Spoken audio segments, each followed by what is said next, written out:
Hi, everyone. This is the collective A Similar Situation. And essentially how this project started was when COVID started, everyone started becoming isolated and forced inside. And it almost felt like the pandemic heightened a lot of the global issues that we're facing right now. I think with digital technology and the way that society is moving, it feels like things are getting more and more tense, more and more intense with, the Black Lives Matters riot, with climate change, with and different forces that are happening in the internet that affects us, like social media. And it almost feels like society can't catch up, or it almost feels like, everyone around the world is facing a similar situation. Essentially, this show is to sort of explore the different forces facing us all, and to see how art can be a force in changing that, or at least bringing people together in dialogue. So I'm Annie. I'm originally from Finland, but I'm based in Brighton, England. Yeah, my name's Clara McSweeney. I'm originally from Cork in Ireland, but now I'm based in Limerick, another city in Ireland. Hi, I'm Maria McSweeney. I'm Clara's twin, if you can't tell. I'm from Cork in Ireland as well, and I'm actually based in Cork in Ireland. Hi, how you doing? I'm Jonathan, better known as Jay Simpson. I have an artist practice here in North America, and currently I'm working out of Niagara. Hey everyone, I'm Stephen. I'm originally from Melbourne, Australia, but moved to Berlin last year, as many other hopeful artists. My name is Long. I am currently based in Vancouver, Canada, and this is actually where I grew up as well. I actually decided to make this work. I was reading a text on experimental film, and I saw that someone else did this cool project where they put a disposable camera in a city, and I was like, oh, I kind of want to do that as well. So I put 3 disposable cameras around different parts of Limerick for the public to engage with the different work and just their space in general. And I just wanted the public to interact with the camera and take whatever picture they wanted of the space or of themselves or anything. And this was during the height of COVID, so I just wanted people to get out and explore a bit more. And because of everything was so digital and online with COVID, I just wanted people to engage with art physically. 2 of the cameras came back. One actually went on an adventure. Someone stole it in Limerick. I took them photos and I collaged and manipulated them in my own way, and I wanted to kind of create a collaboration between myself and the public, really, and take inspiration from the public's photos and then create a piece from that. So that's where Disposable Times, the painting, came about. And in my own practice I use colour a lot, so I just took influence from the colours I normally use and my collage, and worked with it on Photoshop, and then eventually it became a painting. Yeah, and I kind of took inspiration as well from the Situationists International, which was what this collective was founded upon. They created a Situationist international collective to do with the making art after the aftermath of World War II. So it was kind of fitting that I took inspiration for this project because of with COVID and the aftermath of COVID and things like that. I love how the idea with the cameras around Limerick really gets to kind of the core ideals of the whole collective, in that you're trying to connect with people that you don't know or can never really have direct physical contact, but you can have this indirect digital or technological or even artistic connection with people, and you can grow the movement and grow art and put creativity in people's hands and whatnot. I really like that. These are sort of charcoal, graphite, but mainly soft pastel works that started actually this whole style when I was in Berlin, when I moved here. And it's about using process a lot more and letting the materials guide the direction of how the work is going to come out. With these ones in particular, I really wanted to get that sense of frustration that I personally felt during lockdown, but I'm aware that it was a fairly similar situation to a lot of other people in this feeling locked in all the time and having all this energy and wanting to do a lot of things, but having nowhere to put it. And so it just sort of fizzles out into nothing, or it just keeps winding itself up and up and up and over again, and you take out that frustration or that energy in such bizarre ways. And so a lot of my works have a similar feel regardless. They're very chaotic, but this one in particular, I wanted to get that crammed in experience, just a tightness. So yeah, that was this one, which is called Compression. But yeah, it was a first experience, and I suppose when COVID hit, gosh, like I was so stressed. I was having like such a rough time with a lot of work and a whole lot of events going on. You don't notice you're going crazy. It's sort of like the boiled frogs kind of thing. And it was only after like the first month that I got back to the studio that I noticed like, oh fuck, something is off. And I really struggled to make art during that period. And I kind of had to push through that and then enter something like this. But only after as well, sort of like the dust had settled over the whole experience. So this is a sort of something in hindsight, created in review. And so the next one is Second Wave, which is, a bit on the nose, I have to say, for the title, but oh well. It's about putting the viewer in this enclosed space to view a path forward, but it's the only path forward. There isn't much choice. We have to go through this tunnel that is threatening to collapse upon us, yet ahead the future is not entirely certain. We have light, but we don't know what it is, and we have a different landscape and open space, but we don't know entirely what's around the corner. And so it's about, again, a similar situation, I think, to many people, in that we're living in times of great uncertainty and turmoil. Yeah, it does look like light at the end of the tunnel, and I was afraid that it was too much of a cliche Char's light, but I don't know, like sometimes cliches really work well, and I think it's an apt metaphor for the times.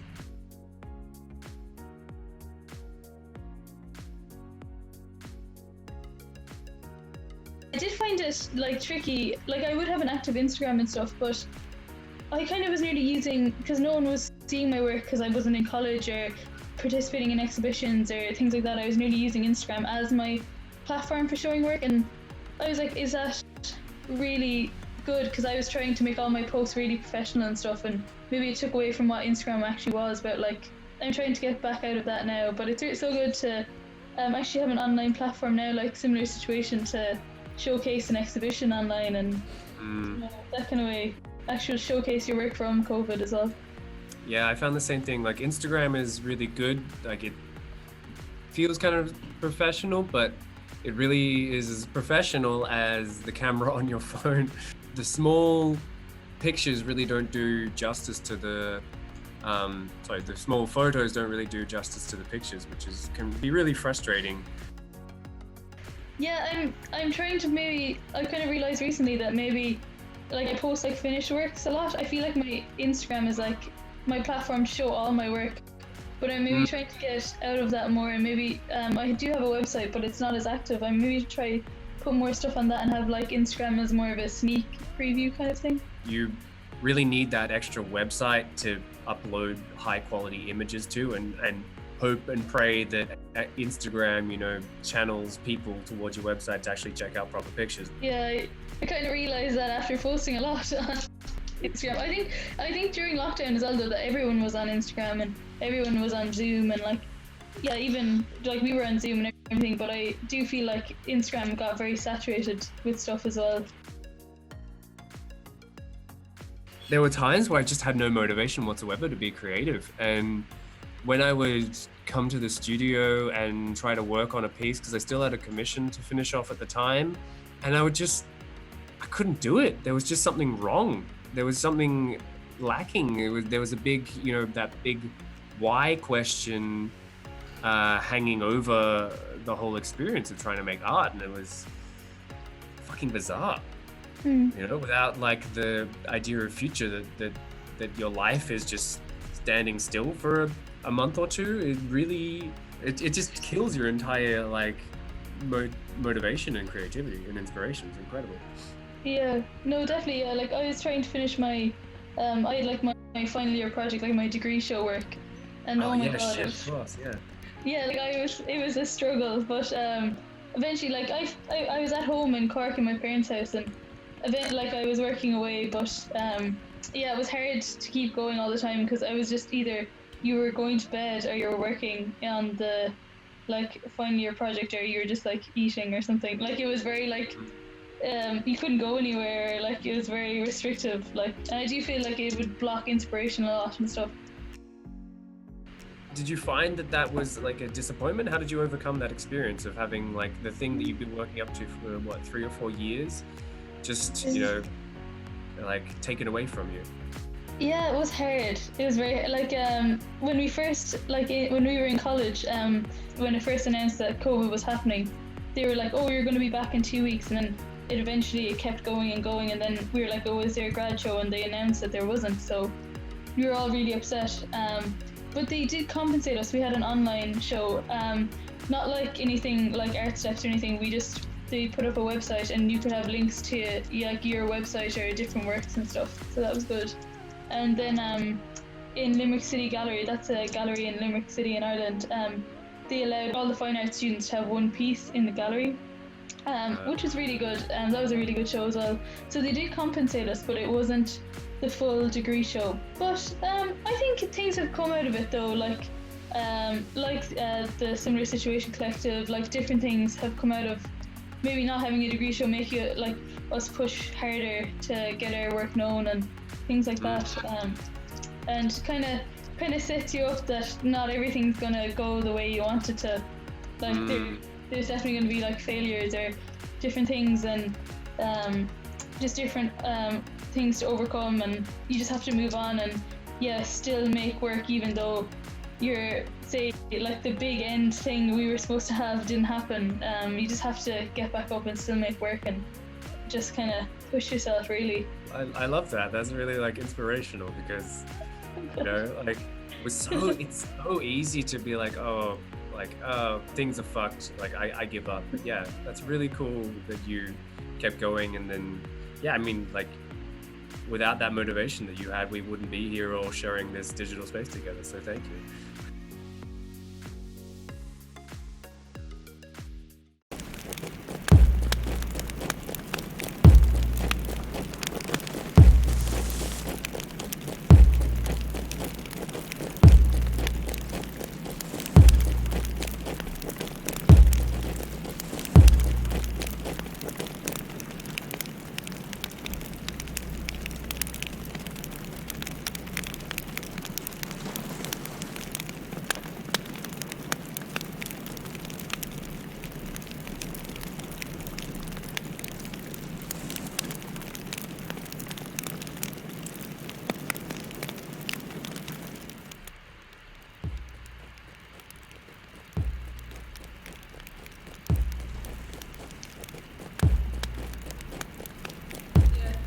And it's kind of, I find like it's kind of sad that this media will be lost probably in say 200 or 300 years, but it's nice to know that if you have an analog video, it's still a tactile thing, it still exists in the world. Kind of the idea is to do with, say, even now we're on the live stream, that it's different kind of versions of reality, and I think I rather the old reality than the completely digital reality. It kind of questions as well, mostly the society we're living in, the whole digital society, but also the kind of capitalist and consumerist society, and kind of to do with, Ireland's a very capitalist country, and I found like in Limerick, I lived there for 4 years, and this video is in Limerick as well. I found that a lot of big corporations came in, and then a lot of smaller ones shut down. Like say a really good coffee shop shut down because Starbucks moved beside it.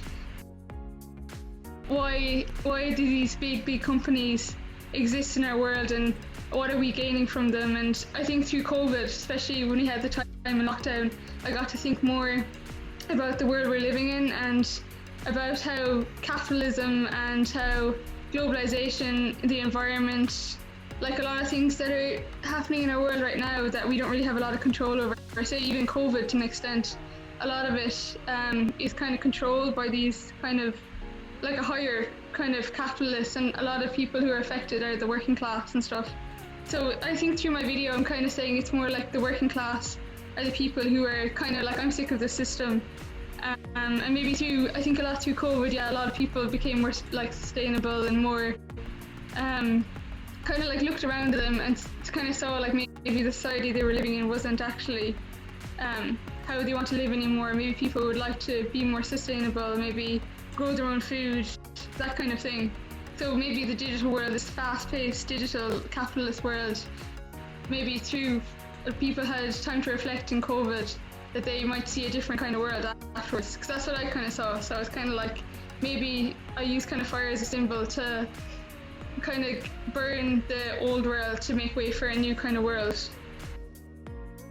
So in this video in particular, I was looking at the idea of marching and how my characters are all marching in the one rhythm, and if everyone did, say in the city, if everyone did a different rhythm, like a march or a protest, then just the normal workings of everyday life, like the walking around, it could fundamentally change the society. Because if enough people protest, like say, kind of looking at the, like different riots or protests that's been happening recently to do with the environment or Black Lives Matter, like a lot of them, like, and how the change happened was because people were moving their feet and getting together to march. So doing a counter rhythm to the rhythm we normally do in society.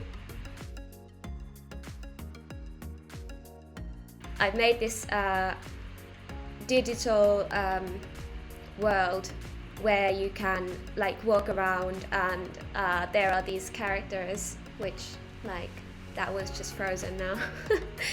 But they're moving there, and actually, like while you were talking, Maria, it's quite a funny like similarity that our works have, in a way that both of us have like included our own physical bodies into our works in different ways, because all of my characters in this piece, all of the characters that you come across in the world that I created, they're all based on a 3D scan of my body, and then their movements are all based on motion capture footage of me moving. I have a background in dance, but I've done a lot of digital video recently, and I've been looking for different ways to mix those two formats together, and especially interested in like doing performance digitally. It started as just like learning all of these different things, because I had never used 3D software before. And I wanted to learn to use it. So I just started playing with it, and then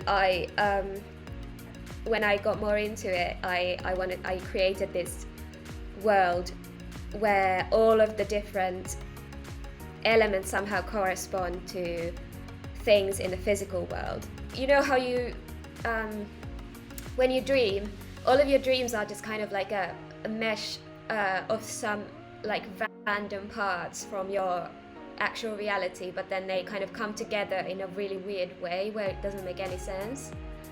So I don't know, that was kind of an inspiration, because like in dreams there's a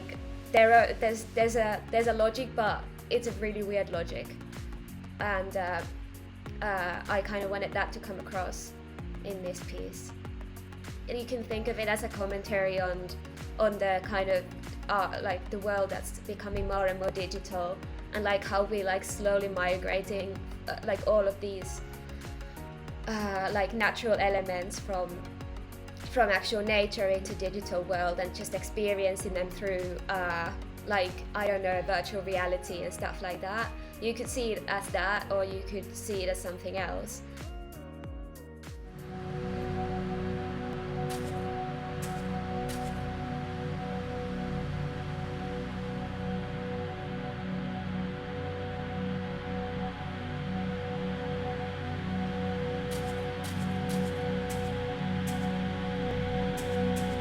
So you can use the space bar to jump, and I'm gonna try and jump on this rock, but I don't know, it doesn't always work. Like right now. There you go. So it's bouncy. So there are some weird things in this world, and if you jump on these rocks, they're actually like trampolines.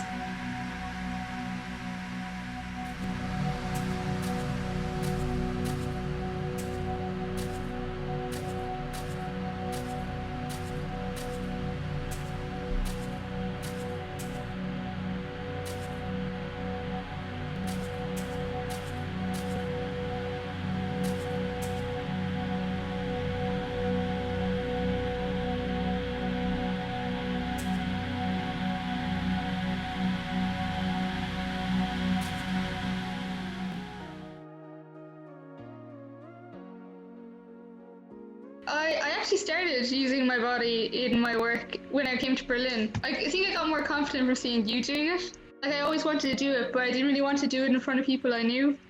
So then when I came to Berlin, I was like, oh, I can do it here because no one knows me. So I'd go out in parks and go out in the train and do performance, and it was fine. But then when you were doing it as well, Annie, in such a big scale, like you were showing me all your ones, I was like, oh, I could do it as well if she can do it, kind of. I felt way more connected. I was like, this is my work. I think I need to be in it because it's very personal. I think a lot of my work, it's a lot of my own kind of ideas and beliefs a lot of the time. And if I'm not in it, I feel disconnected from it, I think. As a dancer, like your like kind of your body is your work, you know?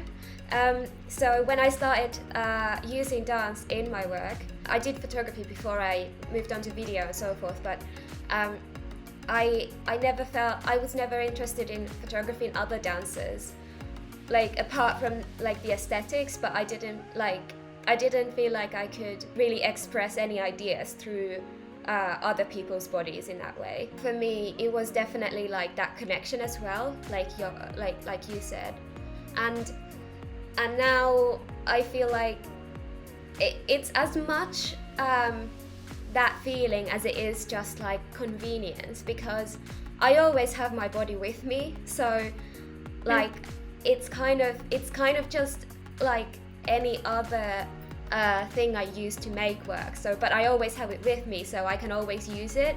I think it comes from like my really, like I've always been like really physically active and all that stuff, so I think I've always been really connected to the world through my body, so I feel like it just makes sense in my art as well. We live in a society that's flawed a lot in different ways, and I think I see it every day. And I've been friends with, or I've worked in situations where people kind of have been exploited, I think, or I've seen different situations where people have been exploited, and I really resonate with that. Like, say, like homeless people in direct provision. I don't know if you know what direct provision is. It's like a asylum seeker thing in Ireland that isn't really good. Say refugees, all of that stuff. And when I see that, I feel really like guilty that I don't do anything to help it, I think. And I think when I always look back, I'm like, why are these people exploited? Like, what happened to these people? And I think fundamentally it's just this flaw in our society, and what is our society? And I just resonate with people who are like the underdog and stuff a lot. So I just think it's kind of unfair, and I think because of that, I think capitalism is the thing that's fueling that a bit. I think within artists in general, there's a lot of critique towards capitalism, and like, just like, especially the kind of capitalism that comes from America, and that gets fed to everyone through social media. And it's because we're not usually the ones who are really winning in the capitalist economy, because it's very difficult to put a price on creative work, or like things that don't have that kind of value, that they don't like automatically give you something apart from just being there. So I make work that isn't sellable, I think. Yeah. And that type of work. Like video performance, you can't really sell your body. Yeah, you know. Yeah, I agree. Yeah. Those are probably the hardest things to try and make money from, if you want to think about it like that. And you always have to be going after like grants and funding and and just like other ways of making, like just getting income. So, you know.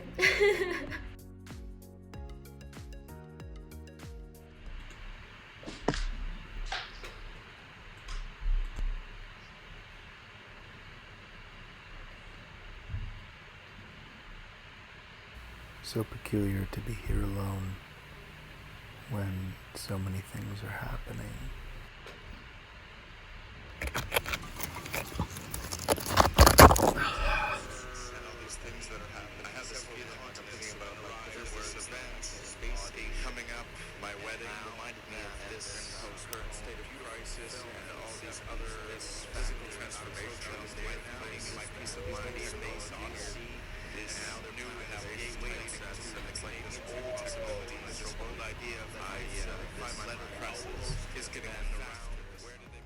I am maybe a budding filmmaker just at the beginning of something here, but I took a lot of beautiful footage on the iPhone 11 and was just playing with trying to encapsulate now and kind of encapsulate this idea of the singularity, or within the exhibition, the excerpt, which we have titled as Entanglement. But it relates to this idea of heterotopia that I think Stephen first introduced in the writing about this show, and talking about this idea of these little bubbles or these little screens and areas that we're all taking part here, and these microcosms, these little worlds. And it really culminates in particularly the video piece that ends up in the virtual gallery, which is just this sort of sorting of typesets, these old technology, and playing with that kind of as a physical metaphor for how far we've come and how drastically different information technology is. The tedium of sorting these letters is really more of this central idea that I'm trying to stem all of these ideas from, sort of working with these typesets and these letterpress technologies of old, and then trying to fuse it into this theme of kind of, I don't know, the dichotomy of being this individual in this situation. Maybe some of the context was at a cottage, but also playing with extracting quartz or extracting different stones, and this notion of this transformation that's underway. And this, both, I guess, playing with those two themes is both dealing with COVID and dealing with isolation, and maybe some sort of absurdity of how peaceful and simple life can be while you're isolated, even if things are so catastrophic. Yeah, it makes me think about definitely the idea of globalization and what digital technology has allowed us to do. I noticed in the film, it almost feels like, how do I put it? Narnia, the movie / the books Narnia, and it's happening during World War, and what happens is they take the kids out into the country. It definitely feels like it's like things are happening outside of us, and we feel the tension, within our heart, and then we get it, through different media sources like the internet, and just it's so clear right now. But it's funny that you reference radio in your piece, because that's what makes me World War II experience, something very drastic, very intense is happening, but it's in your video you guys are canoeing on a cottage, it's very, I like that dichotomy.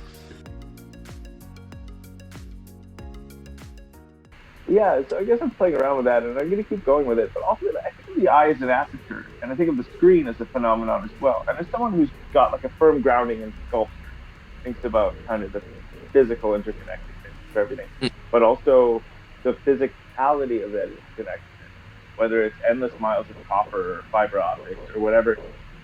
They have this idea in physics they call quantum tunneling.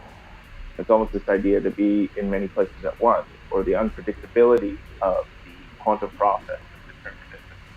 And so how that plays into the fields of our interconnection is kind of this idea that we are sort of quantum tunneling right now. That's even related to, not to get but into the idea of light moving, and the idea of information networks is kind of embedded this theme of quantum tunneling, and there's this sort of lattice work of tunneling.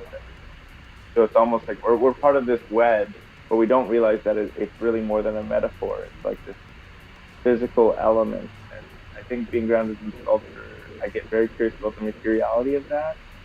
And then in terms of singularity, there's this idea of the singularity, this idea of technological advance that's going to shift us. And I guess ultimately I'm wanting to question whether or not that's already happened. And if maybe what we're experiencing now is a shift. Is it like a quantum leap from where we were in terms of the interconnectedness we're at? Going back to like telegraph and Morse code and just lines on wires to this contemporary milieu of hyper imagery, in transition. I equate like what we're going through now with the Industrial Revolution, because if you look at our society now, so much of what we see in terms of like how our society is structured is directly based off the Industrial Revolution, in that like our school system is based off the Industrial Revolution. It's slowly changing. Our 9-to-5 workday is based on the Industrial Revolution. Even the model of like how we live in terms of cities, right? People came from like rural areas to like large cities. So it fundamentally changed humanity and how we saw the world and how we interpreted the world, right? Even in terms of like World War II, I feel like the aftermath of the Industrial Revolution was like the 2 world wars, and it fundamentally changed our views towards war. So that came with a technological shift, right? And I feel like right now with digital technology, we're experiencing the same thing. However, why I find it's acutely different from the Industrial Revolution is the Industrial Revolution was very physically based, right? It was very much about machines where we can go. But with the digital revolution, it's about our psyche, our minds, right? Steve Jobs said the computer is like a bicycle for the mind. And that was like back in the 1997, 1998 or something like that. And like back then the computer was like a crappy little box, and yeah, it was a bicycle. But now we've evolved from like a bicycle for the mind to like a Mercedes to a Lamborghini. And I think we're like in a Lamborghini right now, maybe a fighter jet for the mind. But we're going so fast, and I question how it affects how we like view the world and how we see the world.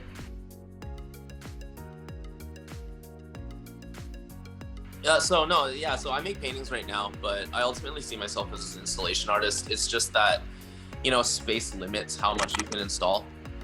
But going back to what you're saying, yeah, there's definitely like this theme of sort of like us as humans, our experience as people tied to like, the world. We're physical people. And then sort of this new thing emerging called like, like the digital realm, the digital technology, right? I like the way that you put it. It's the idea of like the Industrial Revolution has invaded your practice. Well, if you think about the idea of invading, like the digital like revolution, if we can call it that, like has invaded not only all of our practices, but like the lives of everyone, period. I mean, think about it. Like, if you're an artist today and you don't have a website, it's like, how do I put it? It's weird, It's like if you're an artist today, you don't have an Instagram. It's like it feels like you're lacking a fundamental aspect of, not what you are as yourself, but like your practice. And I don't mean like that as in like that's true, right? But it's what it feels. I put it like okayly in my description, but it's the idea that, within human mythology, there's this consistent theme that people receive something divine that we weren't supposed to receive. So if we look at like the Bible, it's the Garden of Eden, right? It's not the fruit of good and evil, it's the fruit of knowledge that we ate that cast us out of the Garden of Eden. If you think about the Greek myth of Prometheus, like fire wasn't given onto people, it was stolen. If you talk about the raven stole the sun. Nothing gave. So the idea is like it's like, if you think about it that way, right? Like people have this force, right? And I equate it to the ability to create, right? The ability to like make new things out of nothing. Because if we compare ourselves to literally every other living being on this planet, our capacity to create new things is unparalleled. So going back to what we're saying about the digital world, we've created literally a world. Like I call it a world because it has properties. People can dwell in it. And within this world, what we're starting to do is we're starting to create artificial intelligence. The huge tech leaders like Elon Musk, Jeff Bezos, they get together, and when they talk about artificial intelligence as something that's very scary in the future. In essence, it's questioning our physicality in relation to the digital world, right? Because the internet is a place that the sun will never shine. And we as people were reliant on physical things like the sunshine, like food. But what are these new beings that we're creating within the digital world? What are these new inhabitants? right? Right now, like artificial intelligence is just a seed. But if you think about how technology has grown over the past few years, like where will artificial intelligence grow? You know, and what is our role in this? So I think my final statement in my in my work is like, are we gods or are we titans? Because like in Greek mythology, what happened was like the sun and the sky, they created titans, and the titans created the gods. And what the gods did was they overthrew the titans. That's the grand question. Yeah. Are we out of control? Are we gonna steer the helm of the dream machine into something peaceful, or will things spin and spin and spin and topple? It starts to feel lately like, are we at the end of our Bronze Age? Are things about to collapse, or are we gonna kind of persevere, and is goodness ultimately going to triumph? Is sensibility going to triumph? Are carbon emissions going to be curbed? Is the methane escaping from the infrastructure going to be captured? Are we going to have a balance of the energies here? And are we going to be able to handle this pandemic? Is this pandemic really just training wheels for what's to come?